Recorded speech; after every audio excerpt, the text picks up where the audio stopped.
আসসালামু আলাইকুম ওয়া রাহমাতুল্লাহি ওয়া বারাকাতুহু।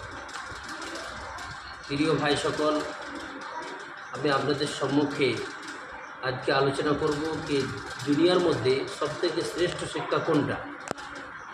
এই সম্পর্কে আমাদের রাসূল আকরাম সাল্লাল্লাহু আলাইহি ওয়াসাল্লাম বলেছেন, খায়রুকুম মান তাআল্লামাল কুরআন ওয়া আল্লামাহু। দুনিয়ার মধ্যে সেই সর্বোত্তম যে কোরআন শিক্ষা করে এবং অপর ভাইকে কোরআন শিক্ষা দেয়। এর দ্বারাই বোঝা যায় যে সবথেকে এই দুনিয়ার মধ্যে শ্রেষ্ঠ শিক্ষা হচ্ছে কোরআনের শিক্ষা। যেনারা কোরআন শেখেন এবং শেখায় তারা হচ্ছে এই পৃথিবীর মধ্যে সবথেকে উত্তম জাতি। ওই জন্য আমরা সকলেই, পুরুষ হোক চাই মহিলা হোক, আমরা সকলেই ইনশাআল্লাহ কোরআন শিখব। দুনিয়াতেও আমাদের কামিয়াব হয়ে যাব, আখিরাতেও আমরা কামিয়াব হয়ে যাব।